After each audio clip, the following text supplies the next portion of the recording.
It's tea time! Let's go!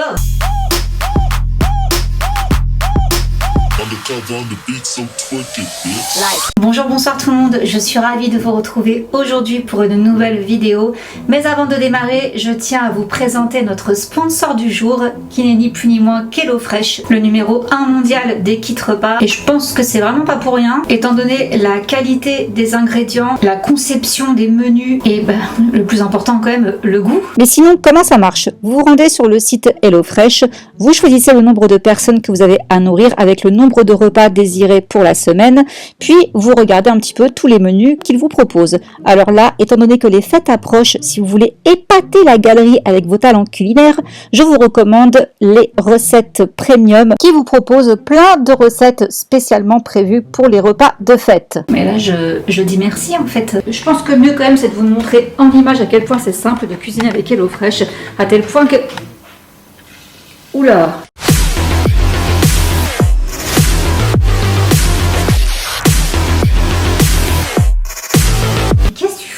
Je voulais t'aider avec un sèche-cheveux. C'est juste pour faire un effet. Mais tu sais pas cuisiner. Bon, j'avoue, je ne cuisine jamais. Mais franchement, je peux pas me planter. Regarde, tout est écrit. Donc s'il te plaît, laisse-moi essayer. S'il te plaît, s'il te plaît, s'il te plaît. Oui, n'empêche, ça peut être mon test.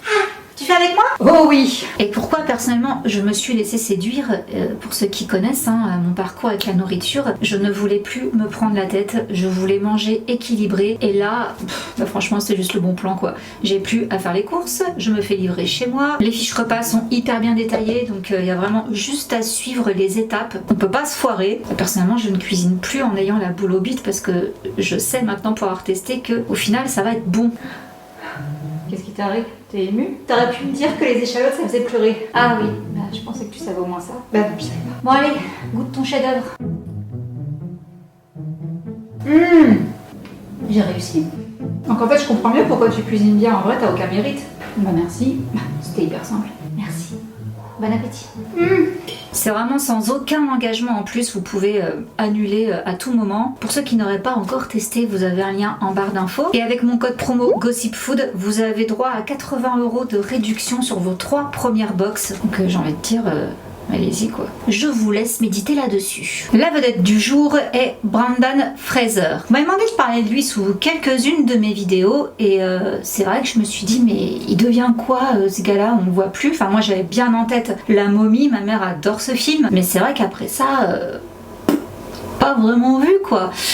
Oui, alors effectivement c'était pas pour rien, mais d'abord commencement. Donc Brendan est un acteur américano-canadien. Il est né le 3 décembre 1968 à Indianapolis. Il grandit avec ses 3 frères et sa sœur en faisant un petit peu le tour du monde. Son père est fonctionnaire du ministère du tourisme canadien, donc ils ont dû beaucoup voyager. Ils sont allés en Europe, ils ont fait les États-Unis, ils ont également fait le Canada. Et petit point de repère pour Brendan, c'était la comédie. Il a toujours aimé ça depuis tout petit. Et c'est une fois qu'ils seront installés à Londres, Brendan aura 12 ans, qu'il commencera à prendre des cours de théâtre. Après avoir obtenu son diplôme, il va partir travailler dans un théâtre à Moscou, puis il reviendra aux États-Unis où il intégrera une troupe. On a également pu le voir aux côtés de River Phoenix dans le film Dogfight. Et ensuite, il a eu son premier beau rôle, si on peut dire, dans le film La Différence avec d'autres futurs jeunes espoirs, Matt Damon, Chris O'Donnell, Ben Affleck. Et on a pu ensuite le retrouver dans plusieurs films type grunge, mais qui étaient quand même assez cultes à l'époque, donc années 90. Donc on a par exemple California Man, Radio Rebels, mais on va encore plus le remarquer en 1997 quand il va décrocher le rôle de Tarzan dans Georges de la Jungle. Et l'année suivante, il se marie avec l'actrice Afton Smith qui fréquentait déjà depuis 93. Et la même année, on va le retrouver dans un film qui était assez controversé qui s'appelle Ni Dieu ni démon, qui raconte les derniers jours du cinéaste gay James Whale. Et à cette époque-là, c'était le genre de film où personne voulait jouer dedans en fait, au vu du thème. Il y avait pas mal d'autres jeunes acteurs qui avaient refusé le rôle, mais lui, Brendan, au contraire, c'était vraiment un rôle qui lui tenait à cœur et il s'en fiche un petit peu que ce soit controversé ou pas. Et il va enchaîner avec le tournage du film La Momie. Et là, j'étais assez étonnée, je savais pas du tout ça, qu'en fait c'était DiCaprio qui était pressenti pour jouer le rôle de Brendan donc dans La Momie, sauf que il a dû se désister pour aller tourner le film La Plage. Donc c'est Brendan qui a eu le rôle. Bon, gros carton, hein. Là c'est bon, il va percer à Hollywood, mais ça a été un tournage assez compliqué. Déjà ça a été un tournage très physique et ça vous verrez que par la suite voilà, ça a son importance dans la vie de Brandon, et notamment il y a une scène où il est pendu avec une corde, sauf que ça a mal tourné, donc il s'est vraiment étranglé au point de perdre connaissance, donc on a dû le réanimer. Il va également se briser une côte et se déchirer un disque intervertébral. Ça commence les problèmes. En 2000, on va le retrouver dans la comédie Endiablé aux côtés de Liz Hurley, et en 2002 il change un peu de registre avec Un Américain bien tranquille, et c'est d'ailleurs la même année que lui et sa femme accueillent leur premier fils, Griffin Arthur. S'enchaîne également le tournage de La Momie 2, et là 2003 ça va pas du tout. Alors là ce que je vais vous raconter, on l'a su des années après, on l'a su aux alentours de 2018, mais par souci de chronologie je pense que c'est important d'en parler maintenant. Cette année-là, il y a eu un déjeuner organisé par l'Hollywood Foreign Press Association, donc c'est l'organisation qui organise les Golden Globes, et selon Brandon, il a été agressé sexuellement par Philip Berk, qui était à l'époque président de l'association hollywoodienne de la presse étrangère, donc qui lui aurait caressé le derrière en faisant autre chose avec son doigt, et il s'est senti hyper mal, c'était vraiment aux yeux de tous quoi, et il n'a pas réagi, il n'a pas osé en parler, et il dit même je ne sais pas si cela m'a désavoué auprès de l'AHPF, donc l'association hollywoodienne de la presse étrangère, mais le silence qui a suivi était assourdissant. Donc en fait il explique que bien que ce soit lui qui a été agressé par cet homme, il a commencé à avoir un peu moins de coups de téléphone pour lui proposer des tournages. C'est aberrant, je vois pas, parce que d'après ce qu'on comprend, il s'est même pas vraiment rebellé quoi, il a rien dit, il était tellement choqué qu'il s'est laissé faire. Ça a duré quelques secondes, mais c'était suffisant en tout cas pour le marquer. Et donc ça, il en a parlé en 2018, en plein mouvement MeToo. Et d'ailleurs, il salue grandement Rose McGowan, Ashley Judd et Mira Sorvino, qui ont été à l'origine de ce mouvement, afin de libérer la parole des victimes. Et il ajoute aussi qu'il a été choqué de voir son agresseur parmi le public des derniers Golden Globes en 2018, donc alors que les stars présentes étaient vêtues de noir en soutien au mouvement MeToo. Et il dit: suis-je toujours effrayé? Absolument. Ai-je déjà ressenti le besoin d'en parler? Absolument. Ai-je eu envie de le faire à de nombreuses reprises? Absolument. Mais il n'a pas réussi à le faire et ça l'a hanté pendant des années. Alors en plus de ça, c'était un moment où ça n'allait pas bien dans sa vie professionnellement. Donc apparemment, il espérait obtenir le rôle de Superman, sauf que finalement le projet n'a jamais vu le jour. Et il dit à ce propos: j'ai eu honte de cet échec, j'avais l'impression d'avoir failli. Ce n'était pas le cas, j'avais tort, mais c'est ce que je ressentais. Le film ne se faisait pas et je prenais ça comme une preuve de mon échec. Et il rajoute même que après ça, il a accepté de jouer dans les Looney Tunes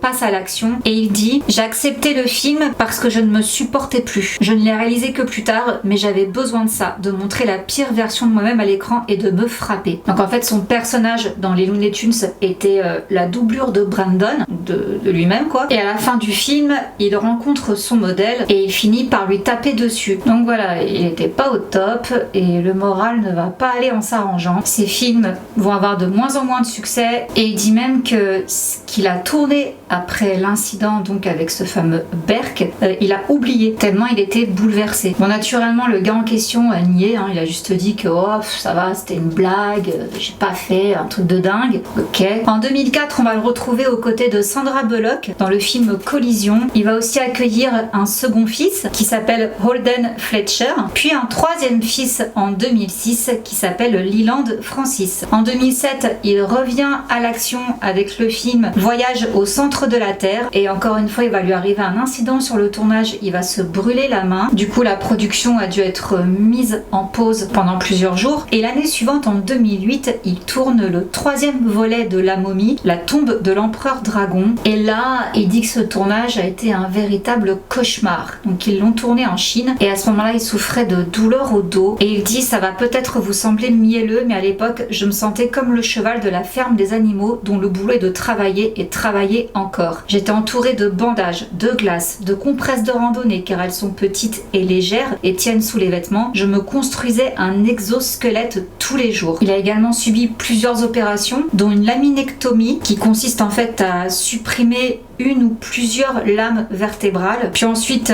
c'est une lombaire qui l'a lâché, donc il a fallu le réopérer. Il y a un de ses genoux aussi qui a été partiellement remplacé. Ses cordes vocales aussi l'ont lâché. Donc en fait, pendant 7 ans, il a fait que des allers-retours à l'hôpital. Donc il dit qu'en fait, il a payé ce qu'il appelle sa volonté de beaucoup trop forcer au point que cela devienne destructeur. Et il explique aussi le fait que son corps est lâché tout simplement au fait qu'il travaillait encore et toujours, et qu'à chaque fois qu'il se soignait, il se détruisait à chaque fois pour le bonheur de tous. Donc oui, en gros, à chaque fois qu'il devait faire des cascades ou quoi, il n'était pas forcément toujours doublé. Bon, il se pétait un truc, il se faisait opérer, mais il fallait quand même continuer à tourner, donc à chaque fois il se répétait un truc. Donc bref, mais the show must go on. Donc il a dû arrêter le sport à cause de ses problèmes de santé. Du coup, il a pris du poids et sa vie personnelle a commencé à en pâtir. Du coup, le 27 décembre 2007, il a divorcé d'avec sa femme. Il a quand même enchaîné avec 3 autres films, dont Cœur d'encre, Mesure exceptionnelle et La forêt contre-attaque, mais il a continué à plonger dans la dépression. Donc il dit que cette dépression était complètement liée en grande partie à son métier d'acteur. Donc il a tout abandonné pour rester chez lui. Il dit qu'il a senti qu'il ne pouvait plus faire partie de ce monde-là. En tout cas à ce moment-là, il ne s'y sentait plus à sa place et il avait surtout honte de ne pas avoir été à la hauteur des attentes qu'il a pu lui-même créer en plus, et ça l'a bouffé. Donc il s'est consacré à sa famille, à ses fils, mais il a quand même fait des petites choses. Il n'est pas non plus resté sans rien faire. En 2013, il a été imitateur d'Elvis Presley dans Pawn Shop Chronicles aux côtés d'Elijah Wood. Il a aussi prêté sa voix pour le film d'animation Opération Casse-Noisette, et on l'a également vu dans le film Line of Descent où il a remplacé Ray Liotta, et on a également pu l'apercevoir dans la saison 3 de la série The Affair. Il a été question de reboot, de voyage au centre de la Terre et de la momie, mais ça s'est fait sans lui. Et c'est d'ailleurs à cette époque-là aussi, vers 2016, qu'on a pu voir quelques interviews de lui où il avait l'air complètement effacé. Il paraissait vraiment introverti, quoi. Il avait la tête baissée, il avait vraiment l'air prostré. Et à ce propos, quand on lui a parlé de son comportement lors de ses interviews, il dit qu'en fait c'est parce qu'il venait de perdre sa mère d'un cancer. Il venait juste de l'enterrer et il n'arrivait pas à parler de son deuil, il n'arrivait pas à mettre des mots dessus. Il s'est juste retrouvé là en interview pour la première fois en plus depuis longtemps, et il savait même pas en fait qu'est-ce que c'était comme type de format en fait là où on l'invitait. Il dit même qu'il s'est senti vieux et qu'il s'est fait la réflexion mince, c'est comme ça que ça marche maintenant. Mais pour autant, ces petites apparitions dans la série The Affair vont l'aider à remettre le pied à l'étrier, et il va être embauché par le réalisateur Danny Boyle pour tourner dans Trust aux côtés de Donald Sutherland et Hilary Swank. Et là, depuis l'année dernière, depuis 2021, on l'a retrouvé dans le film No Sudden Move et aussi dans le rôle principal du film The Whale de Darren Aronofsky. Et là, sa performance n'a laissé personne insensible. Il joue le rôle d'un homme qui s'appelle Charlie, qui souffre d'obésité, et rien que déjà pour entrer dans la peau du personnage, il devait passer 4 heures au maquillage et à se faire également appareiller de prothèses pour le rendre plus gros. Il a également pris des cours avec un professeur de danse pour apprendre à bouger comme une personne obèse, à se déplacer, et les prothèses qu'il portait, ça lui donnait extrêmement chaud. Donc entre deux prises, il était toujours emmené dans une tente de refroidissement, et ça en a même impacté toute l'équipe, mais de manière positive, parce que quand ses collègues, tout le monde l'ont vu dans cet état-là, avec tous les inconvénients en fait avec lesquels il devait gérer, ils se sont dit c'est dur pour lui là, donc il faut vraiment qu'on mette toute notre énergie dans les prises pour avoir à en rejouer le moins possible, afin que lui n'ait pas à tout recommencer. Et ce qui est touchant, je trouve, c'est qu'on a beaucoup interrogé justement les membres du casting pour savoir comment Brendan était sur ce tournage et tout le monde dit que c'est un type hyper gentil, il est généreux, attentionné, c'est le genre de type qui le matin achète le petit déjeuner pour tout le monde. Ça déjà il le faisait sur ses anciens tournages. Là sur The Whale, il a même ramené une boîte de jouets pour enfants, car il y avait une collègue qui venait d'avoir un bébé, et celle qui joue l'ex-femme de Charlie dans le film, donc l'actrice Samantha Morton, elle dit que c'est vraiment un ange, et que tellement que c'était un ange, les scènes où elle devait se déchirer avec le personnage, donc Charlie, Charlie, elle avait du mal à les jouer quoi. Elle dit qu'à chaque fois que le réalisateur criait coupé, elle devait s'éloigner de Brandon parce que tout ce qu'elle voulait en fait c'était d'aller le serrer dans ses bras quoi. Limite elle s'en voulait de l'avoir crié dessus alors que elle jouait juste son personnage quoi. Et il a du coup enchaîné pas mal d'interviews par rapport à son interprétation dans ce film, et même les journalistes qui l'interviewent ils disent à chaque fois mais c'est vraiment une crème ce type là quoi. Chaque fois qu'il y a un technicien il dit excusez-moi s'il vous plaît, est-ce que je peux avoir un verre d'eau, merci, enfin vraiment il traite tout le monde avec délicatesse et gentillesse, il a pas du tout le melon, il prend vraiment tout le monde en considération, et ça Hollywood je trouve que c'est très très important de le souligner. Mais il a également fait beaucoup de recherches pour ce personnage, il s'est beaucoup documenté, il a notamment consulté l'Obesity Action Coalition qui est un groupe de défense des intérêts des personnes obèses, et il a discuté avec de nombreuses personnes souffrant de problèmes avec l'alimentation, et il dit ils m'ont fait savoir quel était leur régime alimentaire et comment l'obésité avait affecté leur vie en termes de relations avec leurs proches. C'était déchirant car très souvent ces personnes étaient moquées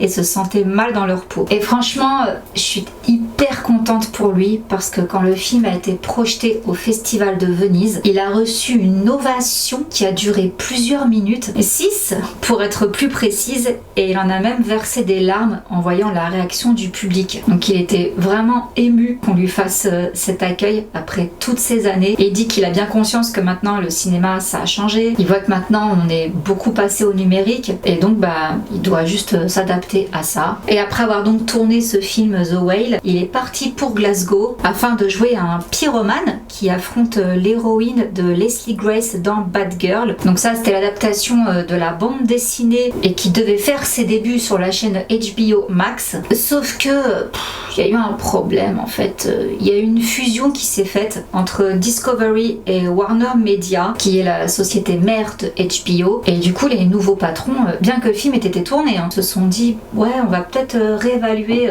tout ça là parce que c'est un film de 90 millions de dollars pour le streaming, ouais on va réfléchir, d'autant qu'en plus il est pas assez bon pour sortir en salle. Du coup qu'est-ce qu'ils ont décidé de faire? De l'abandonner, de ne jamais le sortir nulle part afin que l'entreprise puisse obtenir une déduction fiscale. Ça fout tellement la haine. D'ailleurs Brandon il dit c'est tragique, cela n'engendre pas la confiance entre les cinéastes et le studio. Leslie Grace était fantastique, c'est une dynamo, juste une interprète parfaite. Tout ce que nous avons tourné était réel et excitant. Ils ont fait circuler des camions de pompiers dans le centre-ville de Glasgow à 3h du matin et ils avaient des lance-flammes. C'était un film à gros budget mais qui a été réduit à l'essentiel. Alors pour l'instant il dit qu'il veut prendre son temps pour choisir ses projets.